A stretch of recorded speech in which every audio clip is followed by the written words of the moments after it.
before DICE turned into a joke in the hands of EA, before EA became unsure of the future of the Battlefront franchise, before the intense EA hate over Battlefront 2 eventually began to die down, before Battlefront 2 fell short of sales expectations, before its terrible microtransaction system left a sour taste in everyone's mouth, before Battlefront 2015 launched as a hollow shell of a game, before everyone was head over heels hyped for a new Battlefront game, before EA acquired the Star Wars license, Electronic Arts tried rebooting a venerable franchise, likely in order to compete with Call of Duty in the empty years between releases of their shining star and most popular franchise, Battlefield. Indeed, Battlefront was not the first, nor likely the last, franchise casualty at the hands of the two-time winner of the highly coveted Worst Company in the World award. Like a parasite living off its host, only to move on to its next victim when the poor soul finally succumbs, EA first pumped out 2 Medal of Honor games, one in 2010, the other in 2012, and then jumped over to Battlefront when Medal of Honor's prospects grew dim. The tales of Medal of Honor and Battlefront are similar in that both reboots were heralded as a counterpoint to Battlefield. The same strategy could be seen with Call of Duty at the time, with Treyarch and Infinity Ward taking turns releasing a game each year to allow for a new game every year, but with a 2-year development cycle. Later, a third developer would join this cycle as well. It's no wonder the money-hungry EA decided to use this ingenious strategy to have a new shooter game come out every year. However, things aren't as clean-cut as that, and analyzing this attempted 2-year shooter cycle might tell us a little bit about why some of these games ended up the way they did. But first, a disclaimer about the title of this video. Medal of Honor was not the only franchise EA failed to reboot. Syndicate, SimCity, Need for Speed, and Command & Conquer all fell victim to the EA reboot parasite, but those games don't have much of a connection to Battlefront. Okay, on with the video. All the way back in 1999, the first Medal of Honor came out, published by EA. Up to 2007, 8 more main series Medal of Honor games were released, 9 if you count Heroes 2. With 5 World War II Call of Duties and 21 other World War II first-person shooters coming out during this window of yearly Medal of Honor releases, you can imagine the oversaturation there was in the market. While Call of Duty and Battlefield successfully pivoted to the modern day, Medal of Honor, well, did nothing. In 2010, EA got on it and rebranded their EA Los Angeles division. These were the creators of the Medal of Honor series, but they had recently been making Bloombox and Command & Conquer games. The studio was renamed Danger Close Games, and would now solely focus on Medal of Honor.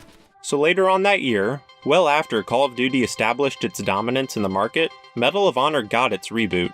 Medal of Honor 2010 came out on October 12th, was set in modern times, and I never played it. Apparently, it was alright.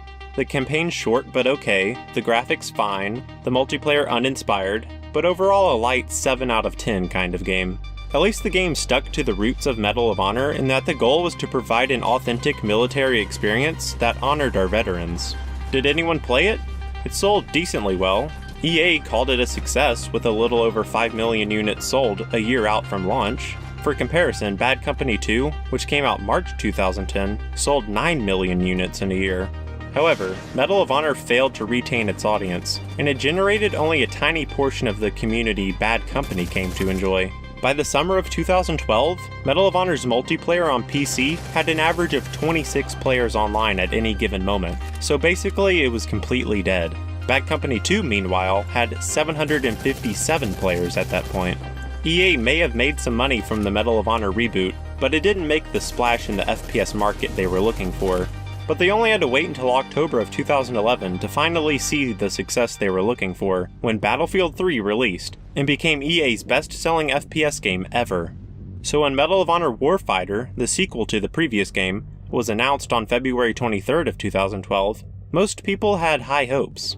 But as it became apparent that the game would not live up to the standards of its big brother, some began to question why EA would release an inferior modern military FPS that would only compete with Battlefield, both in player base and developmental resources. The launch of Warfighter was the crucial turning point in the failure of the Medal of Honor series, so we'll need to go into it a little more in depth to understand why it performed so poorly. Not only did it get critically panned for technical issues, a bland story, clunky UI, and terrible multiplayer map design, few of the features fans were hoping for were in the game. These included destructible environments, next-level customization like was seen in Ghost Recon Future Soldier, co-op, a theater mode, and a memorable campaign. The buddy system in multiplayer, though good in theory, placed an immense amount of responsibility on one other player on your team, so if they didn't want to use teamwork, it would usually be frustrating. The game wasn't all bad though, the gun models looked great, and the moment-to-moment gunplay was solid. The campaign could be fun a lot of the time, and multiplayer was enjoyable for a little while. Considering critics tore Warfighter to shreds at launch, I thought it would be necessary to see if I agree with EA when they said, "Internal testing and mock reviews indicated that the game is better than the Metacritic score we have right now. We believe it is." So, I decided to play through the game, and here's my personal opinion about just the single-player campaign, since I didn't get to play multiplayer because it's completely dead now. The campaign is short. It took me about 4 hours to beat on normal. There are 13 missions, but 2 of them consist entirely of tedious and simplistic driving sections. One level is literally just shooting a guy, and that's it. And another is just a quick tutorial sequence. About 80% of the rest of the campaign is shooting galleries, where you wait for enemies to peek from cover to take them out, which is being generous to the enemy AI. A lot of the time, they run out in the open for no reason, or take cover where you can still easily shoot them. The friendly AI is perhaps even worse. Your allies almost never do anything useful except open doors and give you ammo. The set pieces sprinkled throughout the campaign range from decent to boring. The best is when you get to use the armed robot to go through an unstable building, or perhaps when you are shooting from a little bird at the beginning of the game's best level, connect the dots. The minigun section of Rip Current was perhaps the most boring minigun set piece of any game I've played, and it felt completely out of place. Speaking of out of place, throughout the game, you'll perform breach and clear room takedowns. These sections go into slow motion and feel ripped straight out of the COD Modern Warfare series, but are somehow worse. Not to mention, the only replay value of the campaign is to unlock the breach and clear door opening options, all of which are worse than the default door kick. The stealth sections of the game are laughable, and purely consist of either meleeing or shooting guys standing still, facing away from you. Also, the flinch mechanic is one of the most annoying I've ever seen. But with the highly mediocre gunplay, maybe the story is good. Nope. It's filled with cliches, forgettable characters, and forced emotional beats. I don't want to fight. You live for it. The game tries extremely hard to get you to care about the family of one soldier, but all it amounts to is you feeling like the writers were forced to add in this family dynamic after focus groups found the story bland. Yes, I know this is a sequel and I didn't play the first one, but that doesn't change the fact that it all feels forced. And I highly doubt the first game did much better in the storytelling department. Besides the cliche family stuff though, the story basically amounts to, there's some terrorists with bombs that we need to stop. Oh no! And then they stop them. But they try to make it seem more interesting and original by having the player jump all over the place, both through time and space. The story is basic and uninspired, yet they managed to make it confusing to the point where I don't even care about the characters, because I'm trying to figure out how each mission is related to the last. And it doesn't help that everyone's face falls deep within the uncanny valley. Perhaps the worst sin of the campaign, though, is a part of the second to last mission where you single-handedly take out a ship full of about 100 armed and supposedly well-trained terrorists, all by yourself. If I wanted something like this in a game, I'd be playing Call of Duty. The single player is one of the worst FPS campaigns I've ever played, somehow worse than Battlefield 3, and about equal to Battlefield 4. Throughout its history, Medal of Honor has been single-player focused. Battlefield didn't even have a campaign until Bad Company, and Call of Duty arguably had a 50-50 single-player multiplayer split by COD 3. So, more than most FPS franchises, Medal of Honor needs a solid campaign. I can't speak for the multiplayer, but as for the single player, I would have to agree with the critics. It's just a bad game, though I will say most of the bugs were patched fairly quickly after launch. At the very least, the game attempts to provide an authentic combat experience that honors our veterans.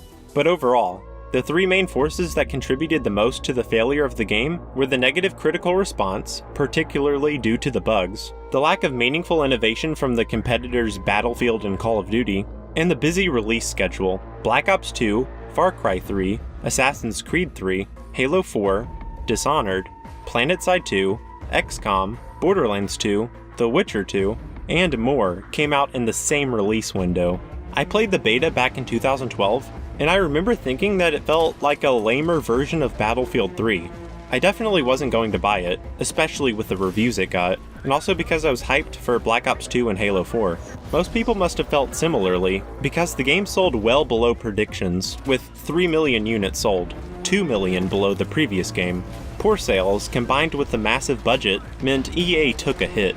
They decided to put any more Medal of Honor releases on hold, with EA's COO saying in late January, "We are taking Medal of Honor out of the rotation and have a plan to bring year-over-year continuity to our shooter offerings." On May 6th, EA announced they acquired the license to make Star Wars games, and that DICE, Visceral, and BioWare were already working on Star Wars titles. On May 15th, Danger Close Games was renamed once again, this time becoming DICE Los Angeles, as a division of DICE Stockholm. In June, during E3 2013, a teaser trailer for Star Wars Battlefront was revealed. The game was being developed by DICE, while their typical development of a Battlefield game was being done by Visceral. Battlefront had as much hype behind its release as a game could ever hope for, but it was received with mixed attitudes. The graphics and sound design were perhaps the best of any game up to that point, but the overall package was lacking in content, and the gameplay mechanics were too casual for many shooter fans. A Medal of Honor replacement, this was not. The Metacritic score was almost identical to Medal of Honor 2010, but most people had forgotten about Medal of Honor by this point and just wanted a new Battlefront game.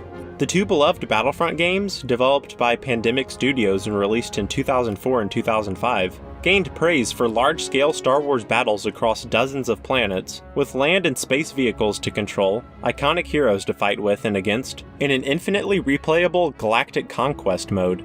Battlefront 2015 released and had few of the highly regarded features of those near-decade-old games. What makes this even more tragic is that EA acquired Pandemic Studios and shut down their studio in November 2009, but Battlefront sold well. 6 months after its release mid-November of 2015, the game had sold 14 million units, which met EA's sales goal, and you know what that means.